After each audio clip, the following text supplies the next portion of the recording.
camarades membres des différents gouvernements de l'AES, chers participants donc au premier sommet des chefs d'État de l'AES, bonjour.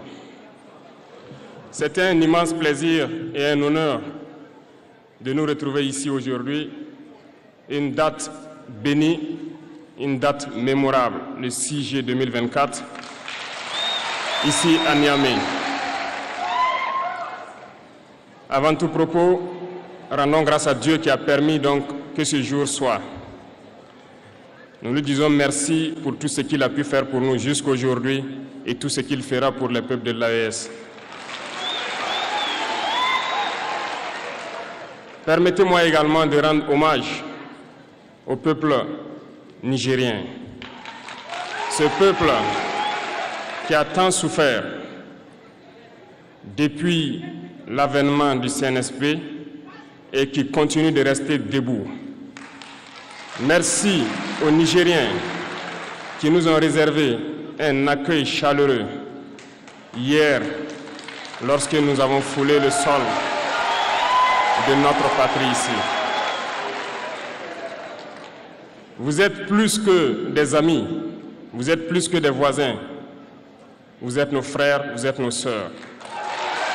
Parce que la fraternité va au-delà de l'amitié ou du voisinage.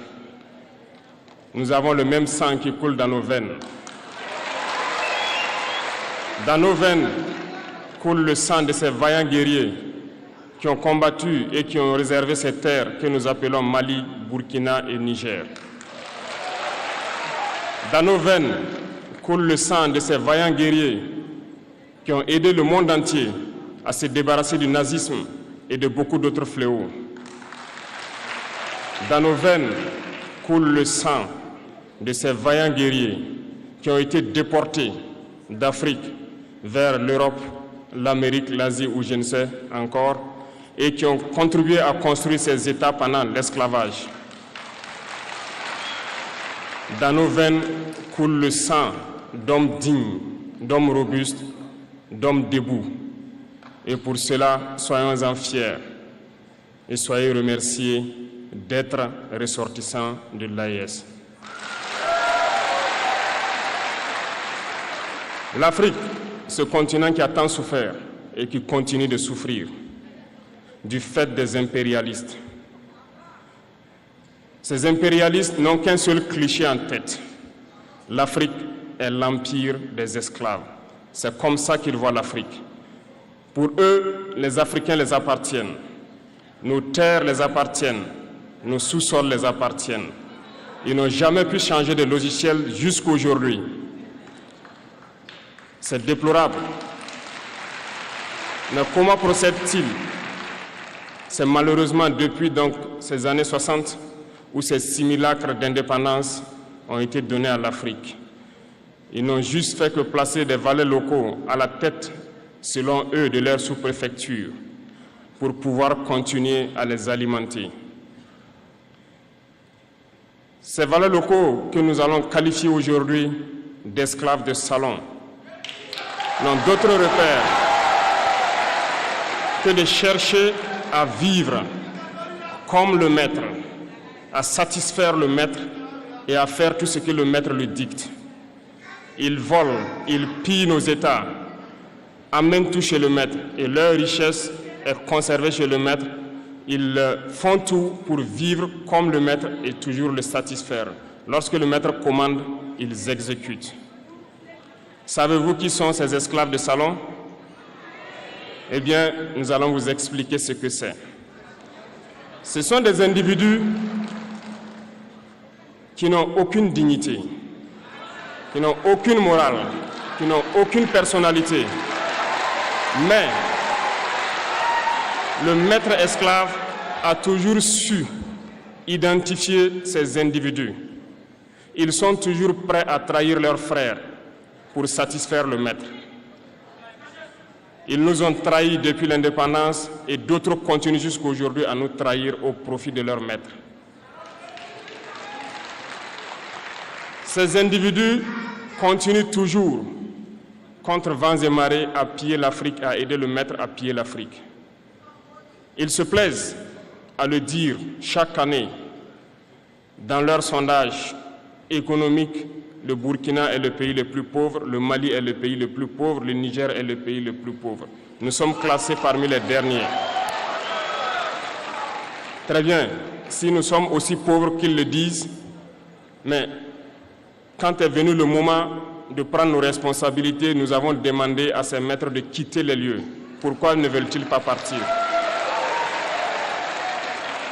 Lorsque nous prenons le cas du Niger, depuis plus de 40 ans, certains pays exploitent l'uranium pour produire de l'énergie chez eux.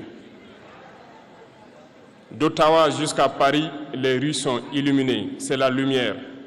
Mais au Niger, c'est l'obscurité qui nous est servie. Lorsque vous partez dans nos États, nos sols sont troués de toutes parts pour rechercher les métaux précieux tels que l'or. Mais souvent, il n'y a même pas la moindre route accessible pour atteindre les zones où ils exploitent l'or, encore moins certains services sociaux de base. Voilà pourquoi nous avons décidé de nous révolter et de prendre le destin de nos pays en main. Il y a bien d'autres exemples. Mais lorsque nous avons décidé ainsi, eh bien, nous avons été approchés par certains esclaves de salon pour nous passer le message de leur maître. Parce qu'ils avaient créé cette sorte de chaîne polymère qui se relève à la tête de nos États pour les servir. Et nous sommes venus briser la chaîne. Et c'est inconcevable pour eux. Ils nous ont donc approchés et ils nous ont demandé de rentrer dans les rangs pour faire partir de l'élite qui doit diriger l'Afrique, parce qu'ils ont une élite formée et formatée qui doivent suivre, qui sont incrustés dans cette chaîne-là. Nous avons refusé de rentrer dans leur rang. Et dès lors, les hostilités ont commencé.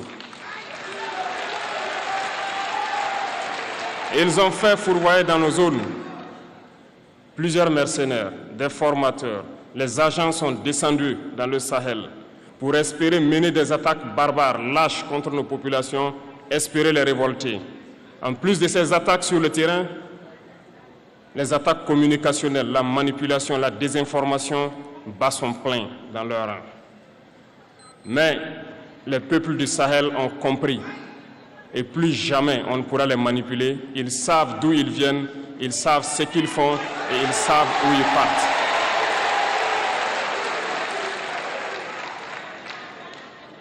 Nous n'allons plus permettre cela. Les gens sont éveillés et les gens se battent aujourd'hui, pas pour nous-mêmes, mais pour les générations à venir. Et merci à tous pour le combat qui est livré. Cela ne nous fait jamais pleurer. Nous n'allons pas trembler.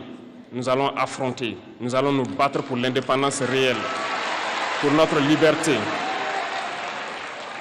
Parce que pour faire peur au peuple de l'AES, ces individus n'ont que 3 termes dans la bouche: démocratie, liberté, droits de l'homme.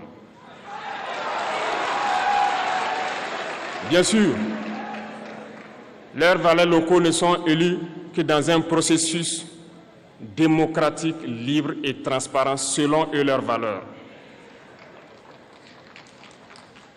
Quoi de plus normal qu'on veuille nous imposer cela, parce que c'est eux qui édictent les règles. Très bien, nous avons décidé de nous assumer. Voilà pourquoi un 26 juillet 2023, lorsque le Niger a décidé de tourner la page, les esclaves de salon et leurs maîtres sont montés sur les grands chevaux. Ils ont mis leurs valets locaux en avant et ont décidé de mener une guerre contre le peuple nigérien. Nous avons donc dit, quiconque osera s'en prendre au Niger nous aura en face, parce que nous mènerons une guerre sans merci jusqu'à la dernière goutte de sang pour quiconque osera s'attaquer à nos États.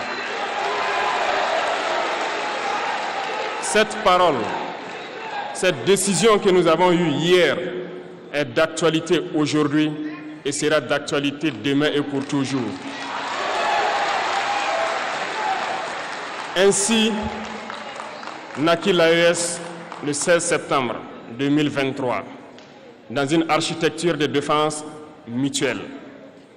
Mais nous avons jugé nécessaire de prolonger et d'agrandir donc l'architecture de l'AES. Ce qui nous rassemble aujourd'hui doit nous permettre d'aller sur d'autres terrains en plus de la défense, notamment les finances et l'économie, les infrastructures, la santé, l'éducation, bref, j'en passe. Je souhaite donc que ces moments soient pour nous une histoire que nous allons écrire pour l'AES, mais surtout pour l'Afrique et pour le monde entier. Que Dieu illumine tout un chacun de nous, que Dieu nous inspire dans ces tâches qui nous sont confiées, et surtout que lorsque nous faisons tous nos travaux, que nous ayons en tête une seule chose, l'intérêt suprême de nos populations. Sur ce, nous prions encore une fois de plus, bon Dieu, qu'il nous accompagne tous dans nos différentes tâches, qu'il protège nos combattants qui, grâce à eux, nous permettent d'être assis ici et d'échanger autour de l'avenir de nos États. Soyez donc remerciés une fois de plus, peuple nigérien. Soyez unis et solidaires, peuple de l'AES, la patrie ou la mort.